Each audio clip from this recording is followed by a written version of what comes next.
Hi everyone, welcome to today's video where we are talking all about sleep training. Oh my goodness, are you excited for sleep training?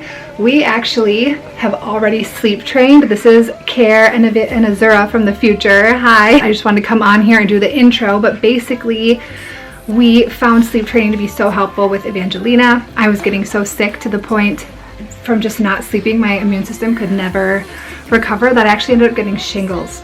So sleep training was kind of important for us, and there are two things that help your baby's IQ increase. There are two things that are linked to higher IQ is a better way of saying that. One is how much you read to the baby, and the other is how long, if the baby gets into like a deep REM cycle, if the baby does continuous sleep for over 8 hours, over 10 hours maybe, you want like 10 to 12 hours. So that's what we've achieved with sleep training, and I'm going to take you with me on our journey of sleep training. But it's not perfect, it's never perfect, but yeah, we sleep trained about a month ago, and in this video I'm going to bring you along for that journey, and then I'll come back on at the end to do a little recap and say what went well and what I would do differently in the future, and a couple little bumps we had along the way. So enjoy! Hi friends, welcome to today's video where I am bringing you along for our sleep training process with Azura. This is Azura, she's 6 months old, and it's time to sleep train, and I'll tell you all about all the reasons why and the problems we're having with sleep in a minute here. But for those of you who don't know me, hi, I'm Connelly. Here on this channel we talk about all things parenthood, lifestyle, budgeting, productivity, those kinds of things, and today we're focusing on sleep training. This is something I've been avoiding for a while. I should have done it earlier, but basically Azura is 6 months. I have a 2-year-old Evangelina who we sleep trained around the same time, and it just changed our lives when we did that. This time around, I asked her doctor if we could sleep train around 4.5 months, or 4 months old maybe. I asked him if that would be okay, and he said no. And the reason was because she was so big that he thought she still needed the nighttime feedings. And I kind of, yes, you did, didn't you? I kind of thought it was the opposite way, like if the baby was bigger, they'd be able to sleep through the nights, but he said no, to regulate the blood sugar, she probably still needs the feeding. So make sure no matter what you hear online or whatever resource you're following, that you're always talking to your pediatrician. Like, that advice from your pediatrician goes above any other advice you're getting, including here today on this channel, on this video rather. But I will say I read the book Baby Wise. I took Taking Cara Babies. I bought that digital course on sleep training. Let's see here. What else have I done? I've been reading about the Ferber method, and basically I am going to kind of combine all of those into what works best for me. So what we're going to plan on doing is well, I'll get into what we're planning on doing in a minute here, but basically the reasons why, okay, so the camera fell a little bit, but basically why we thought it was time was because, well, she's not doing a good job sleeping. So first of all, she can't go down on her own. We have to bounce her, not rock her. She screams if we try to rock her in her crib and not like stand up and bounce her, or be on a bouncy ball, or like bounce up and down on a bed, like so hard on her backs. And when she wakes up in the middle of the night, she expects that same treatment for going back down, which is like really hard on us. She's going down around 8:30, and then waking around, well, it depends, but between 10 and 1, and then 3:30, and then 5:30, and then 7:30. And it's just really, really hard on her. Like the other day she woke up with bags under her eyes, and I was like, oh, okay, you okay, honey? Yeah, you're okay. She woke up with bags under her eyes, and it's like, okay, well, this is time. She's not getting enough sleep. Us parents aren't getting enough sleep.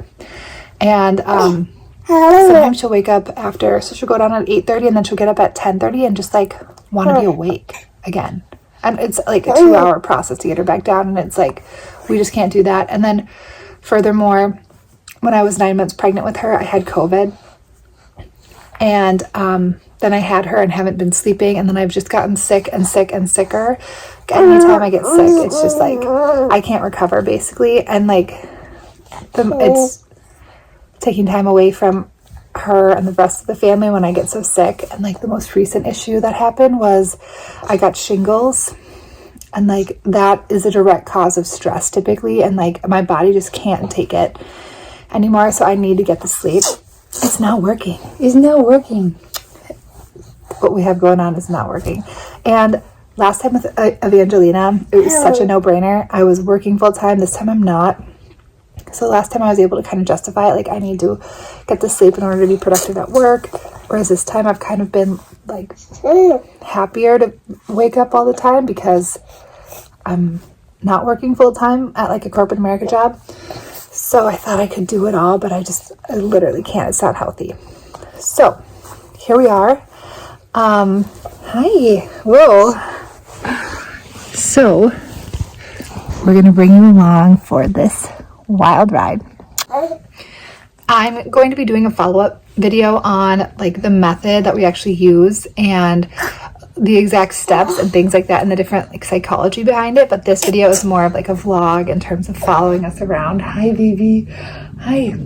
For the night. And this whole weekend, we're going to be doing it for the whole weekend. So yeah, I hope you'll join us. Hit that like button, hit that subscribe button so that you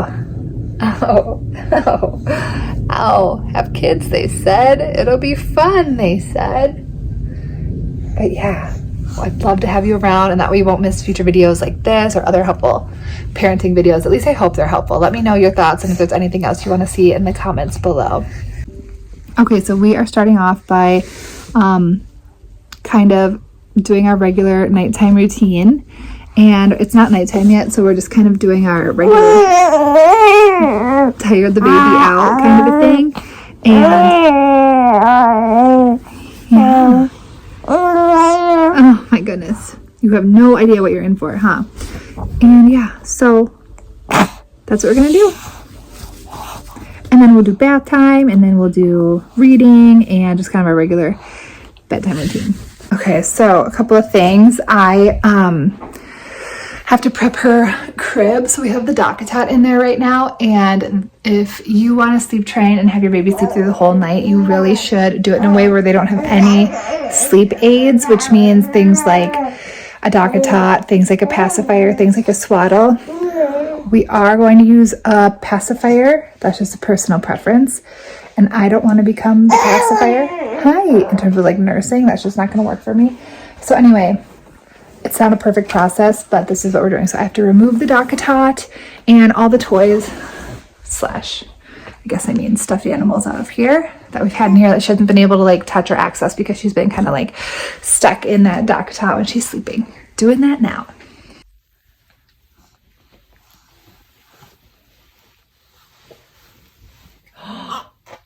Did you just do a roly? A roly-poly? Good job. Good job. Oh, are you proud of yourself? And you got your arm up. Oh my goodness. Look at you. Good job tiring yourself out. Keep going, baby.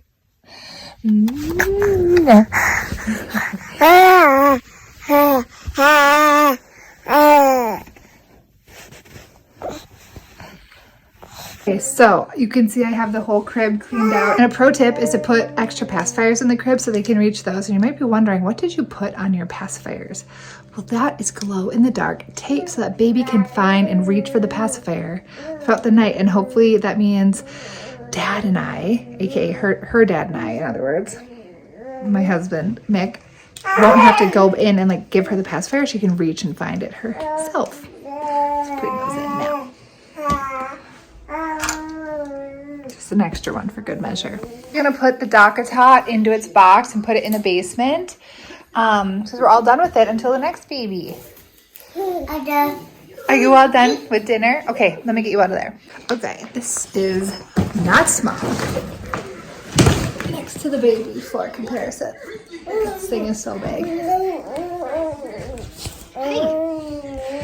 Ava just finished her dinner. Mwah. Uncle. And we're gonna get her ready for bed here soon too. You wanna hit the button? You wanna hit the red button?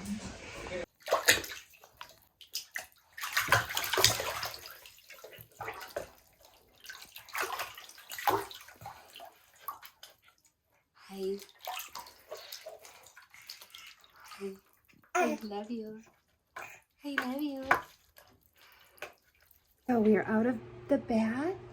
She got a bath and it's about 8:15, which is a little later than I was hoping. But we still have to do a feeding and then read and then put her down. Ava, her sister, is not asleep yet. I was hoping she'd be asleep so that Azura's crying wouldn't keep her up. But she's not asleep yet, so I'm kind of taking my sweet time with her, and Azura's getting kind of cranky as a result. So I hope I'm not making you overtired, but maybe being extra tired will help. I hope so. Help her be able to go to sleep faster, like not be able to stay up so long crying, I hope. Anyway, I'm gonna feed her, read her, and then put her down. So we'll check in once she's down.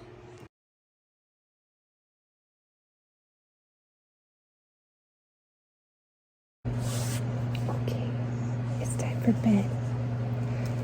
So it's 8:51 and I've gone in twice now. I set her down and she didn't cry. She didn't cry at all. I was like, we've never tried this before and she's not even crying. But then like 3, 4, 5 minutes she started crying and then crying and then she's like, no one's coming. So instead of going in at the 5-minute mark because she hadn't been crying that long, I thought maybe she'll fall asleep, but she didn't. It became evident she wasn't falling asleep. So I went in there at like the 10-minute mark and then I went in at the 10-minute mark again.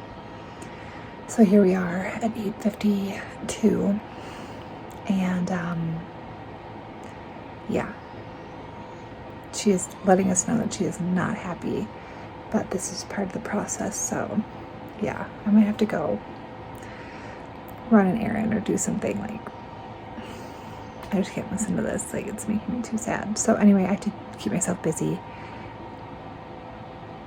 Yeah, that's where we are in the process. You can see the side light up, like that is volume, like noise. She's crying. I have the extra passies in there. It looks like she's going for one. So at least she's got those. Aww. She has one in her mouth and one in her hand.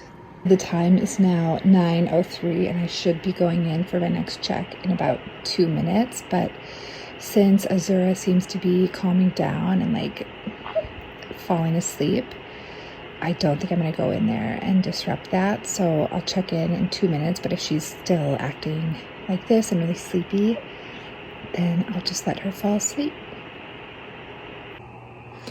Okay, so it's 9:26, 27, and I believe she fell asleep. She's doing this little like puppy dog, like she cried so hard that she's like sniffling, but I think she's asleep. But you can see her on the monitor not really moving. Can you hear the little puppy dog noise?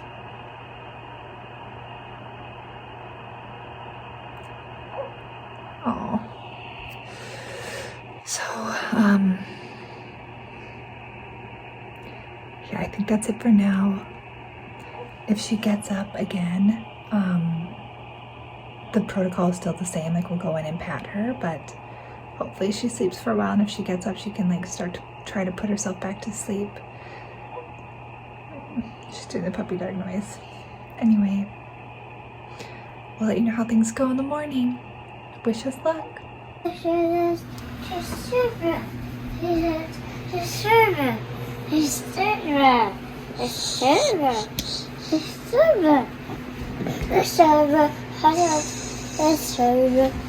Ava, let's let her sleep actually. Come here. Oh, she's oh, gentle. Hi.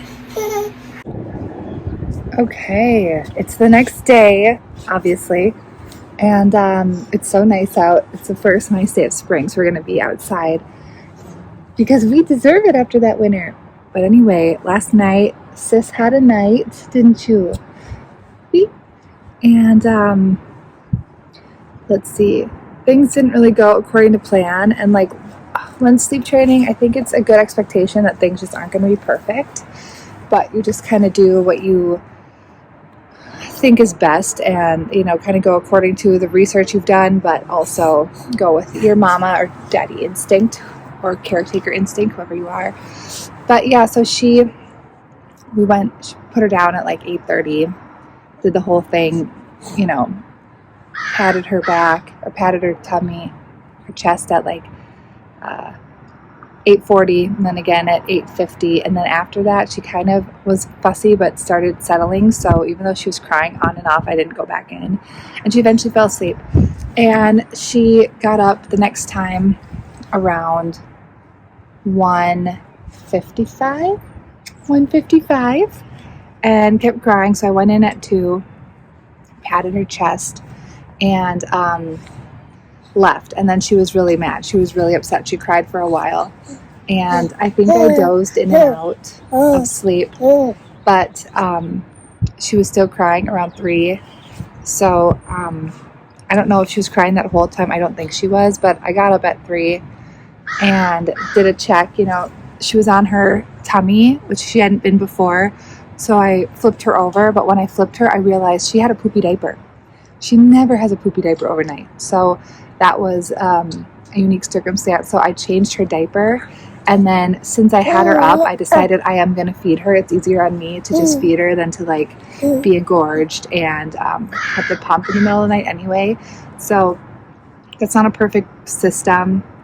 After that, I put her down and she cried for a minute or 2, but then fell asleep. And yeah, she slept until about, well, maybe like 6. I went in and patted her chest and said, it's okay, you're okay, it's time to sleep now. And then I left and she was so mad again, but then slept. And then she didn't get back up. So I went in and got her around 9:30.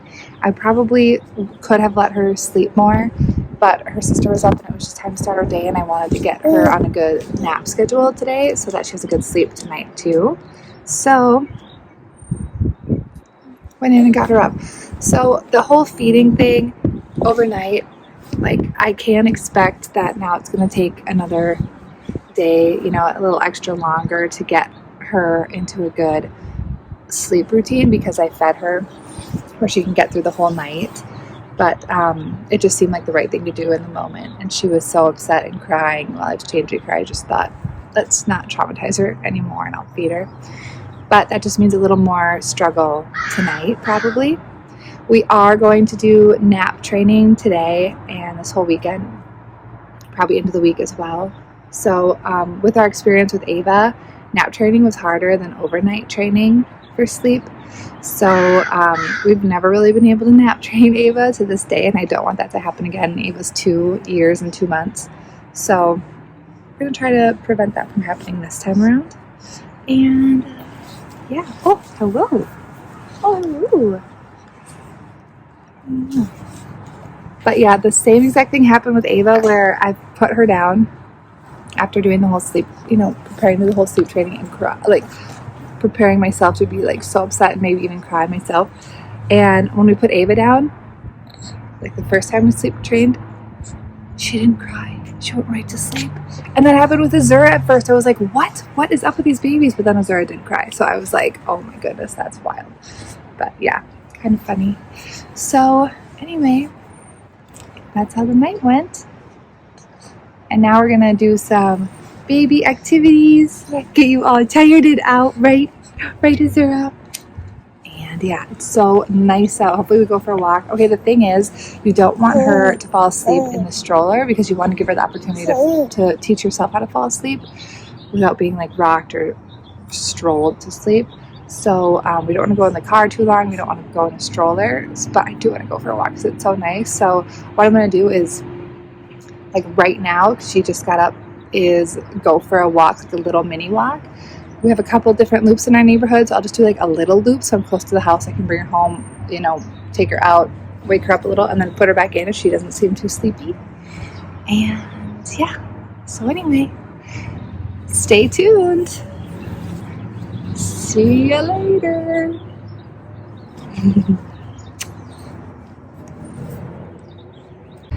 Okay, it took us a little longer to get out the door than I was anticipating, so I'm cutting it close to where she could like very likely fall asleep on the walk. So we're gonna make this quick, but I just have to get out. So it's all about balance, figuring out what works best for you.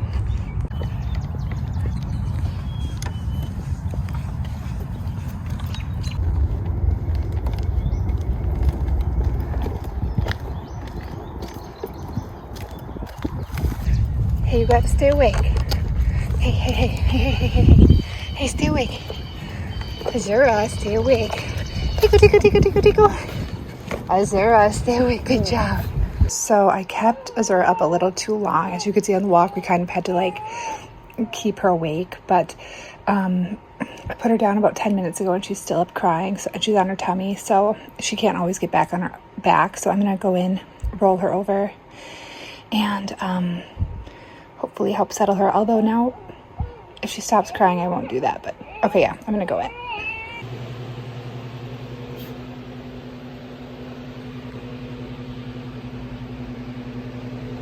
Okay, we just fed the baby a big thing of carrots, and hopefully that'll help fill her up so that she can sleep a little heavier tonight.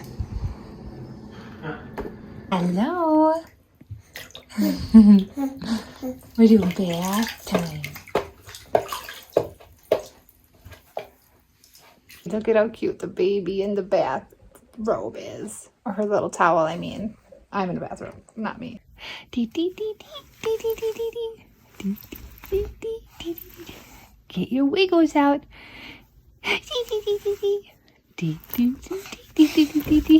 Yeah, good job, you.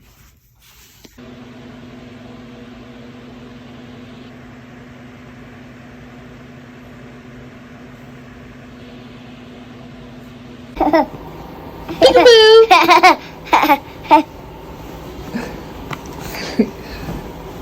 Where are Ava and the baby?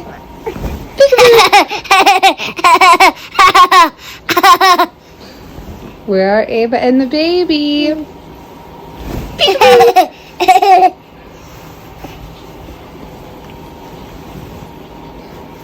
Ava, baby? Peekaboo!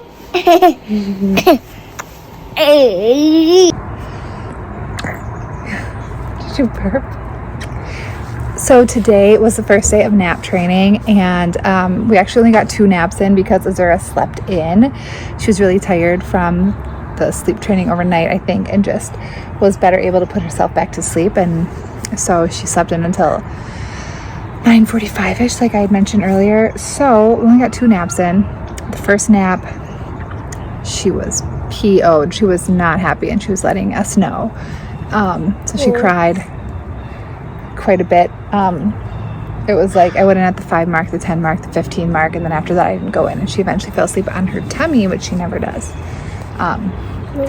With the second nap, we accidentally pushed it too long because we had plans to go out for food, and we just couldn't get out of the house. And then when we got there, the outdoor area was full, and because it's the pandemic time, we don't want to be inside, especially with her, so we had to find some place that had outdoor available, and it just took a little longer. So it was usually her wake window is 1.5 to 2 hours, but we stretched it to 2.5. Sorry. So she was really tired, weren't you? But I put her down for her second nap, and she didn't even cry for 5 minutes. It was like maybe 1 minute or less. Hi. So either it's working or she was just exhausted, probably a little bit of both. But we just fed her some carrots. She's a little bit carrot-y, as you can see. Can you look at the camera, please? Can you look at the camera? Yes. And we are now going to give her a bath and then do bedtime routine and put her down for another nighttime of sleep training. So, wish us luck.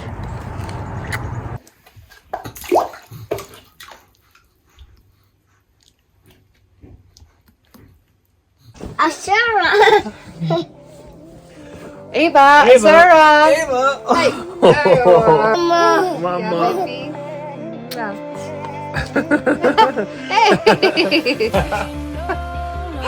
More shenanigans.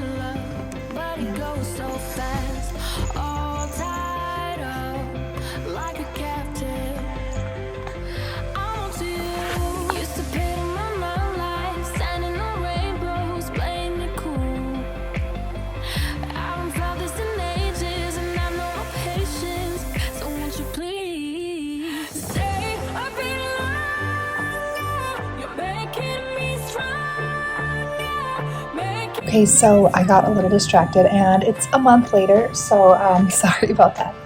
But sleep training has gone really exceptionally well. Azura is sleep trained for bedtimes and for nap time, so that is amazing. And yeah, we just did our bedtime routine, our nap time routine. So we did reading, change the diaper, put on the sleepy sacky, and now it's ready to go. So she might fuss a little bit, but basically that's just part of her reading a book, part of her going to bed, kind of how she does it, how she settles herself. So I'll just show you how we do that now. Okay, so I love you. I love you.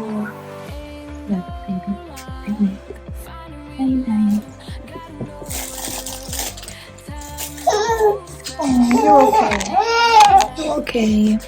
I do give her a book and an extra passy so that she can entertain herself before she falls asleep and if she wakes up early. And we're back! Are we back? We are back. Yes, we are, Azura. So it's a month later, like I said. I got distracted, I got sick. I didn't have a chance to film this. So it's a month later and I can tell you that sleep training was a success. It took a little longer than expected because we had some illnesses. Azura had some reactions to foods that I'll talk about. She has a severe allergy that I talked about in her 6-month update, so I'll link to that video. So if you're interested in that, but basically I had to sleep next to her to make sure she wasn't getting sick or choking or like anything from an allergy that she has. And yeah, so it took us about 5 nights. Most people it takes 2 or 3, maybe 4. But it took us 5 nights for sleeping training overnight.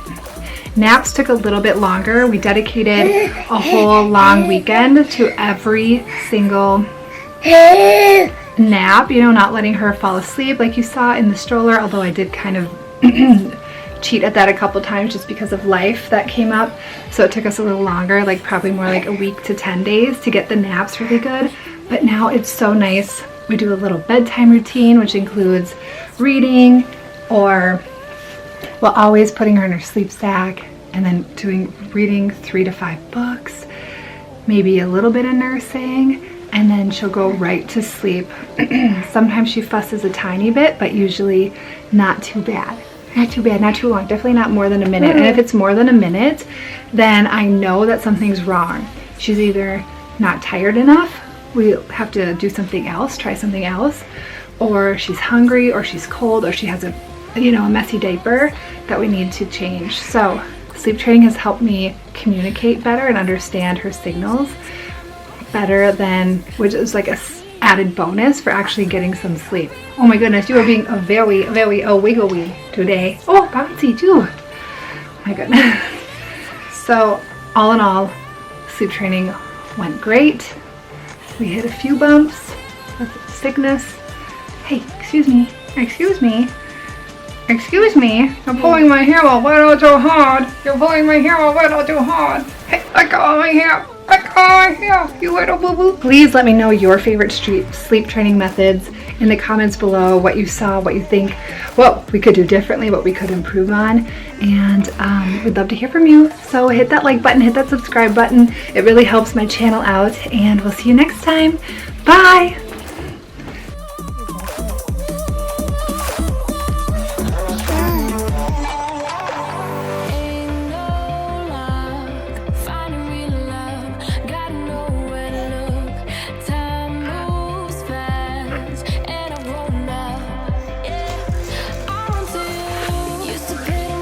Ava and the baby. Peekaboo. Where are Ava and the baby? Peekaboo. Yung peekaboo. I love you.